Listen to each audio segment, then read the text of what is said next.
Vous êtes à l'écoute de Radio J, merci de votre fidélité. Comme tous les matins, nous sommes ensemble jusqu'à 9h et encore pendant quelques minutes avec notre spécialiste de la bande dessinée, notre encyclopédie de la BD, Didier Passamoni, qui est avec nous. Bonjour Didier. Bonjour Ilana. Vous êtes directeur du site Actua BD, directeur de la rédaction du site Actua BD qui cartonne. Qui est un quotidien sur Internet. On peut suivre toutes les sorties BD et vos analyses, notamment sur les derniers ouvrages donc sortis.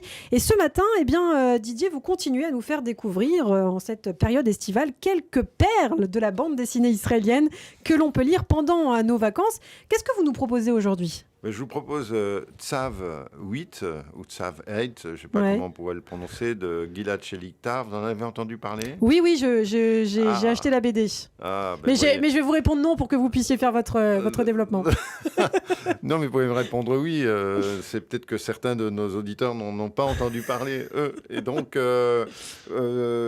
c'est publié en France par un valeureux petit éditeur, un vraiment très valeureux, Serge Evenchik, des éditions Ça et Là. Et ce livre est une petite perle, en fait. Et qui nous raconte quoi, alors ? Nous sommes en Israël en novembre 2012, à l'occasion d'une opération pilier de défense.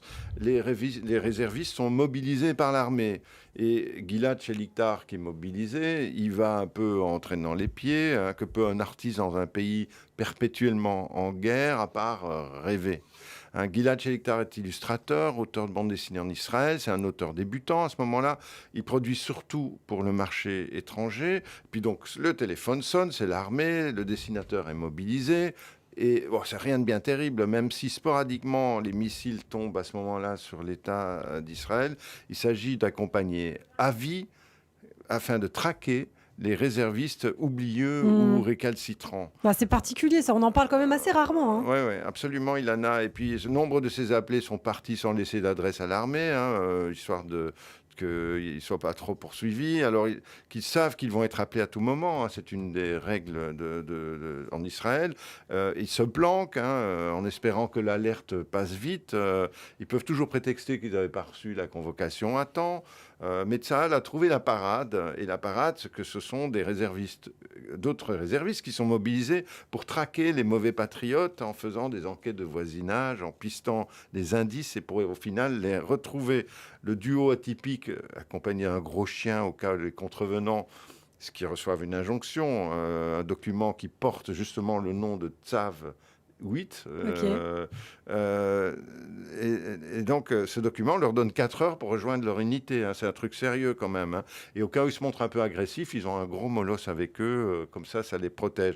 Et donc, c'est l'occasion pour Gilad d'opérer quelques échappées poétiques, notamment en souvenir de Boaz, qui était son binôme, avec lequel il avait fait son service militaire 7 ans plus tôt, et qui s'était fait tatouer sur le corps un dessin que le jeune dessinateur lui avait donné.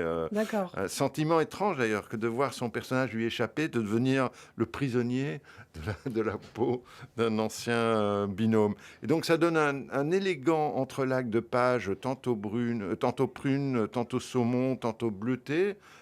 Gilad Shalictar nous offre une fable désabusée dans le contexte d'une guerre sans fin et forcément absurde. C'est un joli album que je vous recommande.